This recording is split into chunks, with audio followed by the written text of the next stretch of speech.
മലപ്പുറം പാണ്ടിക്കാട് വ്യാപാരിയെ കഴുത്തറുത്ത് കൊന്ന കേസിൽ ജാമ്യത്തിലിറങ്ങി മുങ്ങിയ പ്രതിയെ 13 വർഷത്തിന് ശേഷം പോലീസ് അറസ്റ്റ് ചെയ്തു. പശ്ചിമബംഗാൾ സ്വദേശിയായ സഞ്ജയ് റാണിയെ ഒഡീഷയിൽ നിന്നാണ് പാണ്ടിക്കാട് പോലീസ് പിടികൂടിയത്. കേസിൽ കൂട്ടുപ്രതിയായ ഇയാളുടെ സഹോദരൻ പോലീസിനെ വെട്ടിച്ച് കടന്നുകളഞ്ഞു.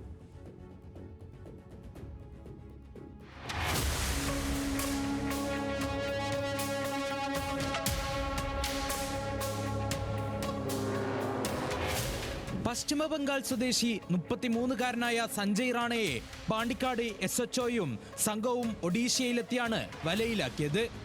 കിഴക്കേ പാണ്ടിക്കാട് സ്വദേശിയായ വ്യാപാരിയെ കൊന്ന കേസിൽ അറസ്റ്റിലായ സഞ്ജയ് ജാമ്യത്തിലിറങ്ങി ഒഡീഷയിലേക്ക് മുങ്ങുകയായിരുന്നു.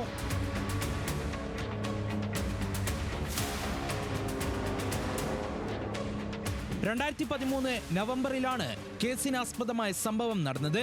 കിഴക്കേ പാണ്ടിക്കാട് അങ്ങാടിയിൽ സ്റ്റേഷനറി ഷോപ്പ് നടത്തിയിരുന്ന പേർക്കുത്ത് മുഹമ്മദിനെ പണം തട്ടിയെടുക്കാൻ ലക്ഷ്യമിട്ട് പശ്ചിമബംഗാൾ സ്വദേശികളും സഹോദരങ്ങളായ ബിജോയ് റാണയും സഞ്ജയ് റാണയും ചേർന്ന് കൊല്ലുകയായിരുന്നു.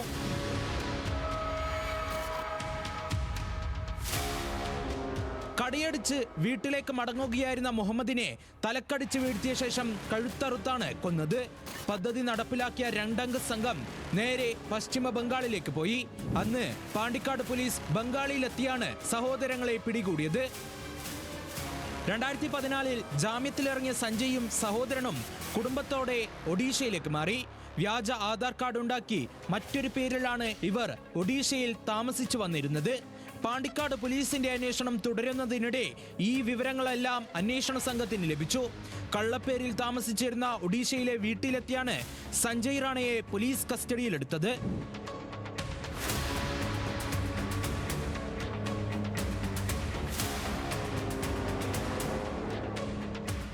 വ്യാപാരിയെ കൊന്ന കേസിൽ സഞ്ജയ് റാണയുടെ കൂട്ടുപ്രതി ഇയാളുടെ സഹോദരൻ ബിജോയ് റാണ പോലീസിനെ വെട്ടിച്ച് കടന്നുകളഞ്ഞു. ബിജോയിയെ ഉടൻ പിടികൂടാനുള്ള ഊർജിത ശ്രമത്തിലാണ് പാണ്ടിക്കാട് പോലീസ്. പെരിന്തൽമണ്ണ DYSP അബ്ദുൽ ലത്തീഫിന്റെ മേൽനോട്ടത്തിൽ Pandikkad SHO C Prakashan, police ഉദ്യോഗസ്ഥരായ അനൂപ്, ധനീഷ്, ജിജേഷ് എന്നിവരുടെ സംഘമാണ് ഒഡീഷയിലെത്തി കൊലക്കേസ് പ്രതിയെ കീഴടക്കിയത്. പ്രതിയെ പെരിന്തൽമണ്ണ കോടതി റിമാൻഡ് ചെയ്തു.